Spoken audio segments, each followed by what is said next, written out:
always a signal, hey, we got the votes. So they met with Stu Sternberg and company on Tuesday, according to Mayor Welch, and seems like they got on some level footing. At least they kind of got on an understanding of what's going on.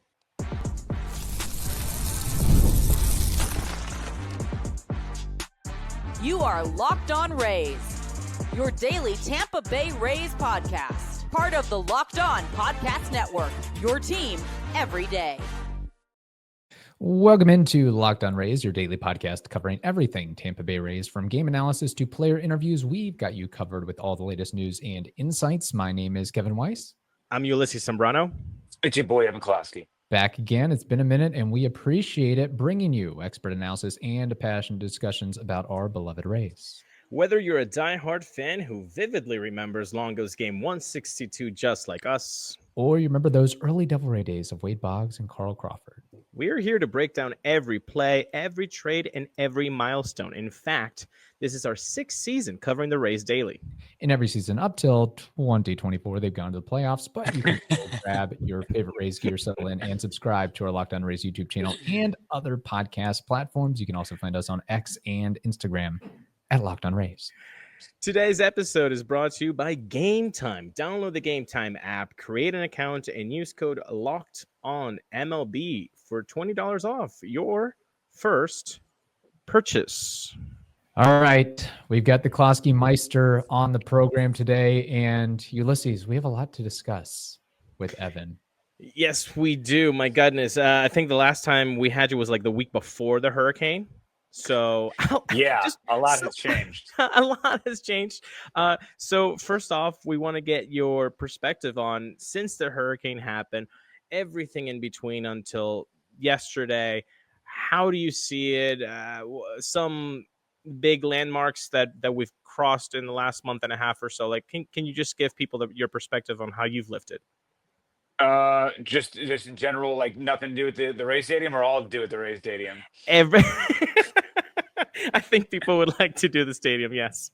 No, I just, the roof blows off Tropicana Field, and from that point forward, what we didn't really know and what we were scared was that it was gonna, send off a bunch of gobbledygook to throw the stadium deal in the trash can. For the most part, the even going back a little bit before the roof of the Trop ripped off, there was supposed to be a bonds meeting to get that process started at the county level, which could not get going because the courts were shut down due to the hurricanes. So the bonds could not even be approved until a later date than expected, for the most part, because a natural delay had happened, which was part of the problem in this. Then you get down to the county meeting about, I think, a couple weeks after the hurricane hits, and there are a lot of questions. The Rays haven't been as communicative with the county as they would have liked. A lot of the Rays staff and certainly higher ups within the Rays organization are dealing with their own turmoil with the hurricane, and homes flooded, ruined, all that sorts of stuff. It would be months before the entire staff would be able to meet again as a group, and they were juggling a lot. And I think some Rays sympathizers in the county, they were, of the belief that more time might be helpful for them, considering everything they have juggled, since they haven't been as communicative. We learned at a later date that one of the county commissioners said that in a call with Brian Auld, that financials, that Brian Auld was essentially trying to keep the deal together, and the financials were a mess with what was going on. The Rays have since combated those claims and said that Brian was simply talking about the current stadium deal, and that so on and so forth, that that there was never any doubt on what the stadium deal was going to be, that there was a misunderstanding. So there's confusion over that phone call, but I think that might have poked some doubt with some of the Rays support in the county for those who were in favor of it in that July vote. And then you also had this notion of where were the Rays going to play, and were they going to play in Pinellas County, or were they going to go to Hillsborough? Nobody knew those answers. So with all this conversation happening, outside of one or two times is the election ever brought up, no one ever brought up the fear of the election and the fact that one person was retiring and another person could potentially be beat. The one person who was beat was the one person who didn't want to revote, or didn't want to delay the vote. And that ends up being delayed almost bipartisan, 6-1, almost unanimously as well. And then the Rays have used that delay vote to signal, well, the county's putting a bunch of added costs onto our footsteps, because now we can't deliver a ballpark in 2028.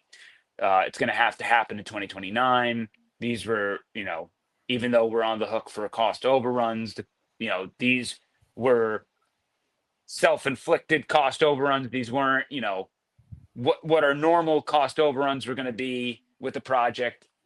That's one thing, but the county pretty much fueled all these other cost overruns, and that's BS, and we're not paying for that. That's what the Rays are saying, to which the county, the Rays come out with a letter like right before the county commission meets, saying that essentially, whether you approve, don't approve the votes, the bonds, we don't care. We can't finance the deal. So whatever, we can't finance it. So do what you got to do. And so you have a lot of people ticked off, but they delay it. The city meets, and Brian Ald is there. Brian Ald and Matt Silverman are there for that county meeting. That gets delayed, but they will not speak. Then at the city meeting, the city council meeting, they will speak, and the city council approves the repair of the Trop to try and get the Rays in that building in 2026. To then, where Brian Ald pretty much gets up, or in a break, tells the media, I didn't want the Trop fixed. I don't want to do parallel plans.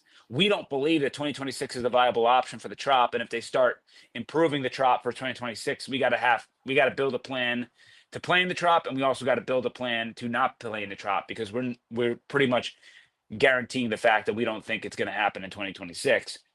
So then, city council, Brian Ald's pressed about saying the deal is dead, to which he pretty much confirms the deal is dead, and the city council votes to revote on the thing they already voted for, and they reverse the vote and delay it, to where city council says, we're going to ask for a termination letter. Then all of a sudden, going back to Thursday of this week, Yep. the Wednesday, the day prior, they say, "Oh, we're going to vote on the bonds again." Always a signal, hey, we got the votes. So they met with Stu Sternberg and company on Tuesday, according to Mayor Welch, and seems like they got on some level footing. At least they kind of got on an understanding of what's going on. There are still financial issues. There are still a lot of things that have to be worked out, considering the Mayor Welch has said he will not pay another nickel for the deal that they originally signed. It sounds like the Rays are looking for some private finance options to bridge the financial gaps that they have in this project. But for the most part, the city came together. It was that 4-3 vote you just showed, and said, we're going to approve the bonds, which, by the way, these votes, it's been the way that it's been voting throughout the entirety of this project. It was no surprise what the vote was going to be. The no votes wanted to delay. They want to keep delaying because obviously they want different people in city council who can maybe affect the vote in the future. Looks like the yeses came together and said, nah, we're not gonna make the same mistake that the county did. And Brandy Gabbard said, I'm gonna call the Rays on their bluff. I'm gonna make them follow the deal that they signed. They hope the county does the same. If the county vote's coming up on December 17th, and if the county, let's say they do approve the bonds, then the onus is on the Rays to fulfill their portion of the deal or submit a termination letter saying they can't do it. At that point, the entire deal is thrown in the trash can. Stu Sternberg and company get no cent of redevelopment land from the city. So that's pretty much it. We finally had, so from the roof flying off Tropicana Field for Hurricane Milton, October 8th, October 9th, whatever that is, all the way up to the beginning of December, we had everything in a holding pattern for the most part. And the city council approving the bonds at least is the first blink. It's finally somebody said, we're going to stop hitting the pause button and delaying.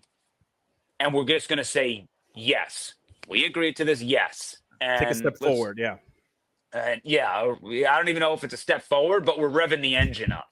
We don't know what steps we're moving in, but maybe the best way to put it is we stopped the backward momentum, and that we're finally going to maybe work towards a resolution and kind of having some more certainty and absolutes about what's happening versus, what the Rays' biggest complaint is right now, which is if you keep delaying the votes, we don't know, we're not solving anything. And the Rays want certainty, right? Do we have the county money? Do we have the city money? Then when we know how much money we have, we know how much the financing gap is. Then from there, we can make a decision on whether the deal is actually dead or we're just flinging a bunch of crap out there to A, win a PR battle, or B, try to corner the city/county into doing something that we want them to do. So, and renegotiate the deal, essentially. That was a great summary. And not much more that Ulises or I can add to that, but we do have some more questions for you, Evan, and that is why we like to go to Closky on the Clock for that, one of our favorite segments of the week or whenever we get a chance to do that. But before we do that, we have to tell the audience something very important. The best place to get tickets is Gametime because they have all-in pricing. None of this, it's $19.99. What? No, it's $49.99. None of that. Gametime shows you the total up front, unlike stadium deals, apparently. Also, they've got seat views right on your phone, so you can get a panoramic view from your seat in the app before you buy. So that means that you got to take the guesswork out of buying tickets with Gametime. Download the Gametime app, create an account, and use code LOCKEDONMLB for $20 off your first purchase. Terms apply. Again, create an account and redeem code LOCKEDONMLB for $20 off. Download Gametime today. Hey, Kevin, what time is it? Gametime. Closky on the clock. Closky on the clock. Closky on the clock. Closky on the clock here. Closky on the clock. All right, there we go. We don't need to hear the whole thing there. We got to do the whole thing. Yeah, at some point. We don't have time for that. No, but Evan, that was a great 13, 14-minute summary of all the nonsense and happenings that have been going on. I can't believe it's almost been 2 months now that we've been dealing with this, but here we are. So big step happened yesterday with the 4-3 vote by the city, putting the county and the Rays on notice. So the next question to kick off Closky on the Clock is, now, what is the likelihood, in your opinion, that Pinellas County will follow suit with the city and vote to approve the bonds? At this point, the likelihood still is slim to me. You need a vote to change, and up to this point, Nowicki was out there with no home runs or home runs matter. The group that's anti the deal. Like, he ain't voting for this thing. That's very clear. So it really comes down to um, it comes down to Latvala and it comes down to Eggers, one of them to flip. And at this point, publicly, we don't have any indication that's going to happen. Maybe behind the scenes, a deal has been worked out to where one can get comfortable with approving the bonds. But at this point, it's a 4-3 no. And I don't know where that vote is going to change and when that vote is going to change. So I'm very curious to hear from the county commissioners on December 17th to see that, hey, I talked with the Rays and I've seen the light and I'm going to vote yes. Yeah. So until that happens, I don't see it happening. Okay. So if that doesn't happen, if they further delay or totally vote no on, I believe, December 17th, what is the recourse then? Is the deal dead at that point, or can something else be worked out with the city, the county, in the Rays to get additional financing to see this project through?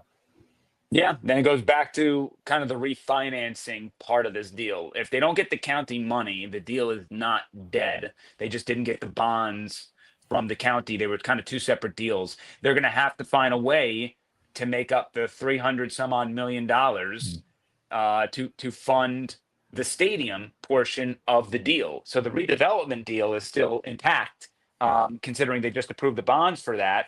That would still be a go. As far as the stadium's concerned, yeah, there's a huge hole in funding, and it would, I'm sure, set off a whole bunch of calls and stuff they're doing right now to try to figure out how they can make up that money and make sure that it doesn't come out of public pockets. So you would see probably a lot of conjecture around scrambling, trying to find money here, money there.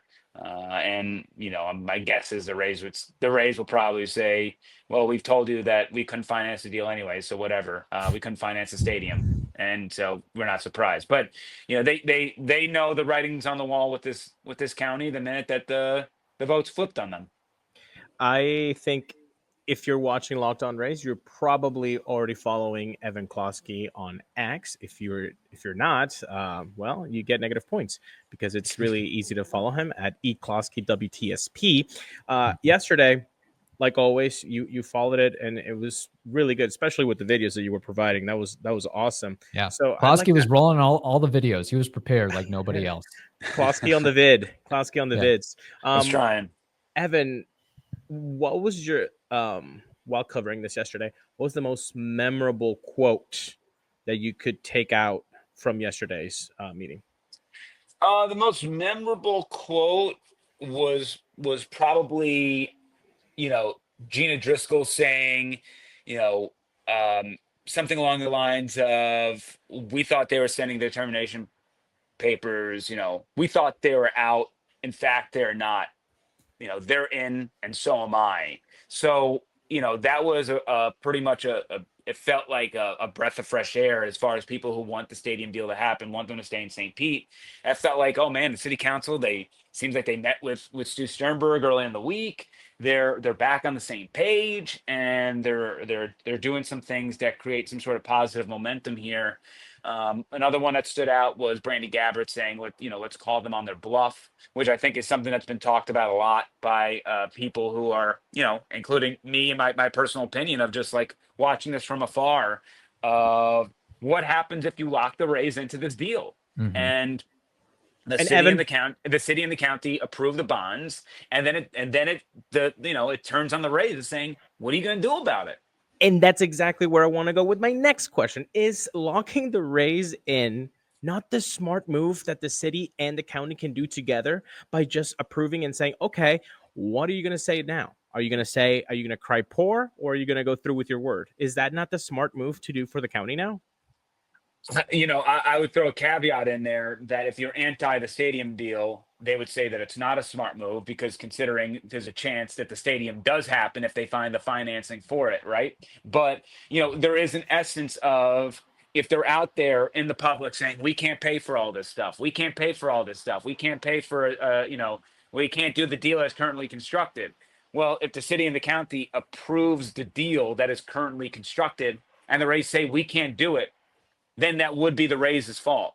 And then that would turn on the Rays. And then the Rays would have to submit the termination letter, which Mhm. they can do when the deal is completed. They had like the city and the county, more so the city, those entities can't really pull out of the deal when it's agreed upon, but the Rays can pull out of the deal when it's agreed upon. So it would, from a PR standpoint, it would behoove all parties to approve the bonds and force the Rays into action if they really are committed to kind of keeping the Rays in St. Pete. But there is a caveat that this could be in a roundabout way what the Rays were always trying to do to make sure they can secure the county votes and try to create enough of a distraction to make sure they can win the 4-3 over. I don't know. There's some 3D chess going on there, but I just want to there is an asterisk to that. All right. We have more Closky on the clock questions, but first we have to tell the audience something else very important. All right, it is time to tell you about one of our favorite things, and that is FanDuel. Get ready to tackle the NFL action with FanDuel. They are America's #1 sportsbook. Right now, new customers can bet $5 and get $150 in bonus bets if you win. The FanDuel Sportsbook app gives you everything you need to place live bets on the NFL all in one place. So when you get a hunch in the middle of the game, you can check out the latest stats, view live play-by-play, and so much more on the same page where you place your bets. Just visit FanDuel.com to join today. You'll get started with 150 buckaroos in bonus bets if you win your first $5 bet. That's at FanDuel.com. Never waste a hunch and make every moment more with FanDuel. They are an official sportsbook partner of the NFL. All right, Evan. So something that's been a little bit lost in between the wheat and the chaff is the Trop. What happens with Tropicana Field? Does it get repaired? Does it not get repaired? Based on the vote that happened yesterday, do you think that could be a little bit of a precursor to St. Petersburg proceeding with getting funding to repair that facility so that it hopefully be open for 26, 27, and so on? Well, it doesn't seem like 26 is going to happen. So it would have to be for 27. And currently, the use agreement, every year they don't play in it. A year is added on until 2028 when the use agreement ends. And then, there's a cap. So currently, next week, there's going to be a vote to approve, I believe, somebody to create plans to approve the Trop. It's like it costs like $1 million something versus the 27 or the 23 or whatever it was to approve the ceiling in full. The city is currently doing what's necessary of the use agreement and making sure they're legally making the correct steps to fix the Trop. But who knows what happens in the future with the Trop. Right, a stadium deal could go through and they can tear the sucker down and both sides agree. A settlement can be reached to remove the city and the Rays from the use agreement and leave the Trop unfixed, and they won't pour any money into it. So I think it's way too early to tell what's going to happen with the Trop. Just know that as time passes on, the city has to check off certain boxes, and they are currently at this point doing the bare minimum to legally stay in good standing. That's usually how government works. Yeah. So talking about, where they can play, we know 2025 Steinbrenner Field, Tampa for that season.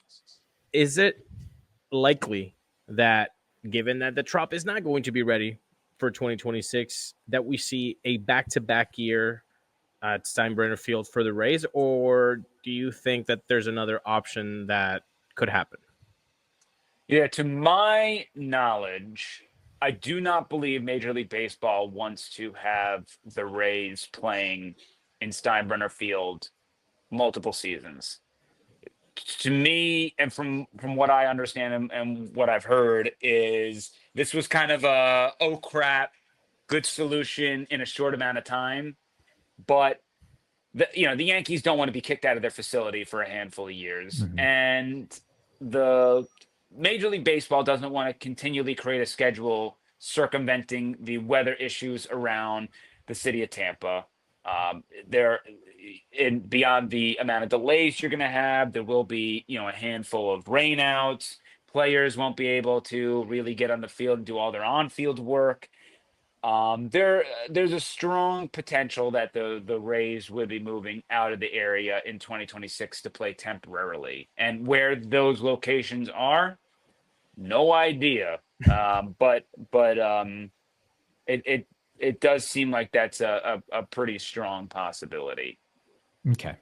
Final one from me, Ulises, if you have another one after this or another two after this, feel free to chime in. And Yeah. I've asked this question to some other guests as well. And taking the hurricane or hurricanes out of the equation for the stadium impasse and mess that we've been dealing with over the last several weeks, months plus, who would you place most of the blame on for the ongoing issues, miscommunication, lack of tact, if you will? Is it the Rays? Is it the city? Is it the county? Or does everybody deserve a relative equal share of the blame in how we've gotten to this point? Yeah, depending on what side of the fence you're on, I think it really comes down to the county or the Rays. For the most part, I don't think the city got involved in all this mess. In some degree, I feel like the city got caught in the middle and it has been in scramble mode ever since. The city's got their own issues post hurricane that people are complaining about. But when it comes down to Tropicana Field, I lean towards the Rays and I lean towards the county. Again, there's varying degrees. I'm not here to argue how much one is responsible over the other and what percentage is, but I think at the largest, let's just talk about the big picture topics. I think the county grossly underestimated what that delay vote was going to do after the hurricane happened. I think that was a huge underestimation of what was to come. And from the Rays, you agreed to cost overruns. You agreed to that. You did. So, like, the fact that at the first sniff of cost overruns, you started doing the thing that Richie Floyd said you were going to do, and I was trying to corner some people and play hardball to get a renegotiation in there. And again, there are reasons behind why both sides did and are doing what they did and can explain it, all that stuff. But I think when you talk about the big picture topics of where the biggest complaints are, it comes down to the county and that vote. It comes down to the Rays. Why did you agree to cost overruns? And why did you not put in the contract that a 2028 ballpark delivery was an absolute must? There were things in the contract that could have been put in there, written in there.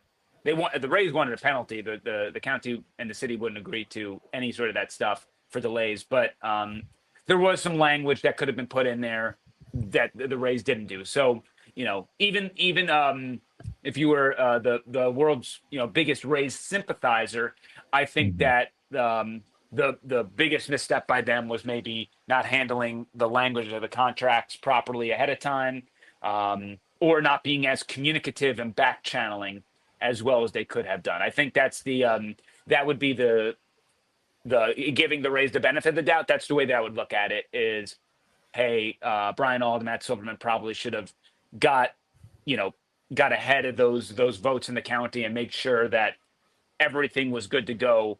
Hindsight's 2020. They all thought it was procedural. I thought it was procedural. I get it. But again, that's part of the hindsight 2020, right? Is you go back in time, you say, if I could do it again, I would have made a few more calls. So if anybody wanted stadium talk, that was a lot of stadium talk, people. But I want to ask you one question about the actual game of baseball, Evan. How about that? The LA Dodgers keep getting better. And the whole thing on social media since the Blake Snell signing was, oh, this is bad for baseball. This is a super team. How dare they? This is the Golden State Warriors of 2016, 2017 with Durant. Like, I don't particularly see it that way. I think if you've got the money, spend it. And you know what? Everybody can do that. Everybody can defer money. It's It's been done since your New York Mets and Bobby Bonilla. So like, Bobby B. Bobby B, Yeah. how do you see this whole LA Dodgers just going full throttle, not giving a you know what, and signing the best players out there? I got nothing against it. I think every fan in the country of a team would love to have an owner who spent a ton of money on the Yes. product, and be mad at the way that baseball is currently constructed. I'm not someone who believes that the players should be, that there needs to be a. I know people want a salary cap. That would be a very owner friendly way of doing this. I think the owners can spend more money. They have the money to spend, and it is what it is. The World Series was watched by plenty with the Dodgers and the Yankees in it. I don't think the game of baseball is going to hurt by having one of its major markets as an unbelievable team. The Dodgers had a lot of injuries this year. Arguably the Padres should have knocked them out of the playoffs. They didn't. Right. They didn't. The Dodgers didn't just run train through everybody in the regular season. They got hot at the right time with tremendous talent. Don't get me wrong, but their pitching staff was also in shambles too.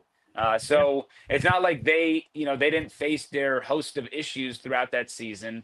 And I'm not like, it sucks. I get it. It sucks to kind of have that one team is the biggest takeaway, I think, is they need to fix the loophole in deferred contracts. That's baloney. If you're going to spend all this money, I'm all for it, but you're going to pay the luxury tax. Like, you're going to do that.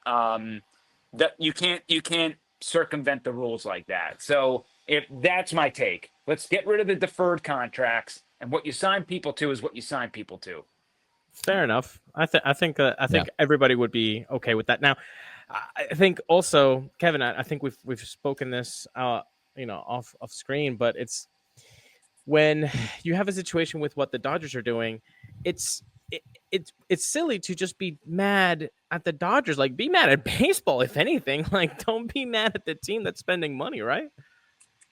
Yeah, I mean, the fact is there's no cap. The owner's allowed to spend as much as they want, and I don't blame a guy like Blake Snell, who looks at the Dodgers, says, I'm going to go to the playoffs and possibly win a World Series. Why wouldn't I do that? We see it all the time in the NBA. The NBA has all these problems, and people love the NBA. So, it's not necessarily like it's a money thing, right? Like in Major League Baseball, we make it into like an owner's problem. Like, oh, it's like they have all this money and these teams don't have all this money. In the NBA, it's a player's problem. Oh, they're just chasing championships, and that's why they're a super team. Like, whatever. We got an owner problem, a player problem. It's the same problem, all right? It's just a bunch of team in the same spot. So however you want to draw it up, in the end, the players get to go where they want to go. And if Blake Snell wants to compete for a World Series and win a title, and so be it. He can sign for a boatload of money and play over there. That's their right. It's the owner's right to sign him. And I wish more teams did it. Yeah. Evan, you are a scholar, a gentleman, a mensch, and where can people find your wonderful work if they so choose? Oh, you can find me on the X at Closky, WTSP. You can also see me on 10 Tampa Bay. Throughout the week, Monday through Friday, 6 and 11. Also, our 10 Tampa Bay YouTube page. We air the Blitz every Saturday on that. It's a Bucks preview show. We do that every week. It airs at 8:30 in the mornings on 10 Tampa Bay. But if you get our app or head to the YouTube page on Saturday, you can watch it as well. So take a look at that. Obviously, we're following everything with the Rays, and the Tampa Bay Lightning are also doing great work right now. They're coming off an 8-1 victory over the Sharks at home. They're about to head on a West Coast road trip. I would implore you, Evan, and your co-host or multiple co-host on the Blitz. Can you now refer to the NFC South as the Battle of Mid? Would that be a fair assessment? We'll see what the records are when the season's over. Right. But yeah, I mean, it's something around there. There's been a strong top half of the league, and then there's a strong bottom half of the league. I don't know if the NFC South is they'll get there. They'll get there. Is the NFC South like the NL Central and AL Central? It's just like a battle of who can get to 84 wins. Yeah, to a degree, kind of. The Bucks. It's like the Bucks just played such a ridiculous schedule in the front half of the season, and they just, they fell so short against like a lot of really good playoff teams. And then you have like the Falcons, who we thought were going to be a thing, and then in the end just beat up on a bunch of those NL Central teams. And then anytime they play a team outside the division, they stink. So it's like, oh, they like, like you saw all those teams like in the playoffs. It was like, man, I realized that, or let me just use the AL Central. Like all these AL Central teams just beat up on the White Sox all year. Mhm. That when you get to the playoffs, it's like, man, how good are these teams really when you've, snookered 16, 17, like the Royals whooped ass on the White Sox. But like when you go outside of when the record was not playing the White Sox, I think they were below 500 or close to it. So that's kind of what it is for the Falcons, is that, they beat up their division and then outside of it, they can't figure it out. But a bunch of there, I don't think there's any Super Bowl contender in the NFC South. So we'll just kind of leave it there. Fair Yeah. enough. What other MLB podcast on Locked On is doing NFC South breakdowns? Nobody. Exactly. That too. Only this All one, right. baby. Yeah. In the meantime, hope you all have a wonderful day. Stay safe, and we will talk to you next week.